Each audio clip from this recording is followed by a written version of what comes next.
An important part of any commercial indie game is a trailer. Oftentimes it's the first thing people see about your game, and first impressions really matter. As part of my channel, I watch a lot of game trailers, and as part of my real life job in a marketing team, I have a few tips that could help you out next time you need to make a trailer. Tip number 7 I think is especially helpful, so stay tuned for that one. By the way, most of my videos are very sarcastic, but this one is not, so enjoy some actually straightforward advice. Number 1, the first 5 seconds are the most important. The attention span of potential customers is very short, and most people will click away from an ad around the 5-second mark. So you have 5 seconds to pique their interest. Don't waste the most important 5 seconds of your trailer with fading in, building up tension, or telling the origin story of the world your game takes place in. Instead, show the most interesting part of your main gameplay loop or main mechanic first, focusing on the particularly unique aspects of your game. If you really need to have some sort of theatrical build up to your trailer, perhaps due to the nature of your core gameplay loop, I would still hold off for 5 seconds and instead tease what is to come later in the trailer. It might seem like a spoiler, but people are much more willing to sit through the whole thing if their expectations are properly set.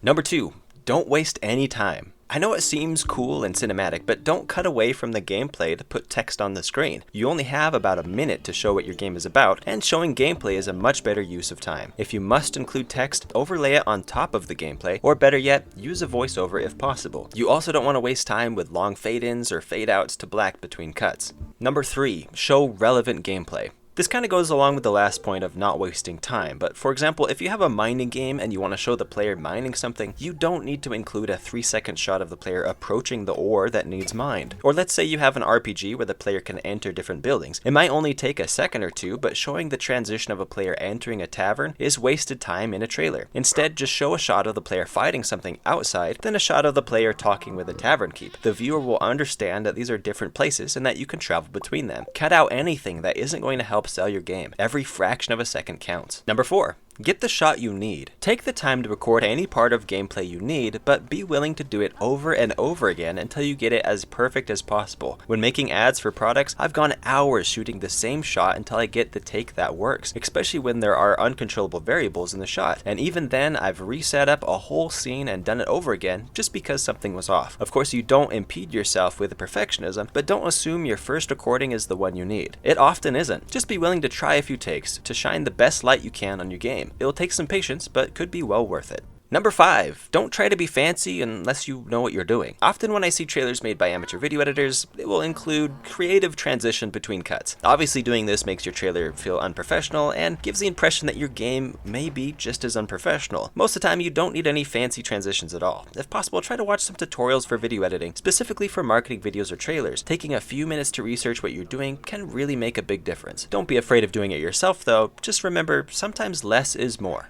Number 6, don't skimp on the music. If you plan to make a trailer for a game, then you have made or are making a game. This game has music somehow, whether you outsourced it or made it yourself, you hopefully have unique music. So your trailer should have the same, and you should either use music from your game or something from the same source. Using stock music is fine, but maybe try to find something unique that fits the vibe of your game. Keep in mind, whatever shortcuts you take in making your trailer will be noticed and will suggest that similar shortcuts may have been taken while making your game. It's worth the effort to come up with fitting music to have your trailer give a good first impression. Number 7, avoid genre expectations. Whatever genre your game is, you don't want to point out things that are assumed to be a core aspect of that genre. For example, if you are showing gameplay of an RTS game, you don't want to say something like, command lots of units. This is assumed to be a core aspect of RTS games. Instead, whatever you do expressly point out, have it focus on things that players might not expect to be in your genre, or might not expect to be missing from your genre. Plus, this will hopefully set expectations for when players actually play your game. For example, most RTS games take place on a single 2D battlefield. If you were to make a multi-level RTS saying something like command on every level while showing some multi-surface terrain battle on screen, it would definitely draw interest. In fact, I kind of wish someone would make an RTS like that. I would for sure give it a try. As with every rule, there are exceptions. For example, the survival game Vintage Story, which is the gameplay you see on screen right now, has a trailer that basically only points out common things found in many survival games. But because Vintage Story has so many of these things, it turns out to be a good strategy for selling a sandbox survival game, where the more things you can do, the better. They're basically saying our sandbox survival game is the best because you have so many options. Go check out their full trailer for yourself. It's really well done. Number 8, focus on unique mechanics, not story. The reason why I recommend focusing on mechanics instead of story is it's easy to make a story sound like it could be good, but people know that doesn't mean it will be. I'm sure you've experienced this yourself by watching a movie because the trailer was really awesome, only to find out that the movie sucks. And many people will watch a movie without ever seeing a trailer just because it was made by a particular director who has proven themselves. You have to earn a reputation as a good storyteller before people really believe it. The example I often give is the Portal trailers. The trailer for the first Portal game focuses almost exclusively on the portal mechanic with only hints of the story in the trailer, even though the story is amazing. But Valve understood that most players are interested in gameplay and their trust in storytelling is hard to earn. Only after the game was a hit and the story was enjoyed by millions of people do they lead with the story in the marketing for the sequel. The trailer for the second game flips the paradigm and focuses on the story with hints of more mechanics. By this time, the trust of the player base was already earned, people knew the story was awesome and were confident the sequel would deliver. And boy did it. Even so, subsequent trailers still focused on new mechanics. So in general, it's better to focus your trailers on your unique mechanics and hint at a good story. The only exception to this, in my opinion, are games that are extraordinarily story driven. But even so, you should demonstrate how the story drives the game, which is a focus on gameplay. Number 9. Have a call to action. A call to action in marketing is basically telling the viewer of your ad or trailer to do something. For some reason, humans respond to such commands statistically much better than if no command is given. This is why YouTubers so often say like, share, and subscribe, even though it's obvious that that's an option. It's been proven to increase subscriptions. Which, I'll be honest, I've never done that on my channel, even though I probably should. It just feels too awkward and cliche. But have that be a lesson for what you shouldn't do. Don't let feeling awkward stop you from making a good trailer for your game. End it with something like, play it now, or find it on Steam, or even be brand specific. Slay dragons this July. Number 10. Include visual variety.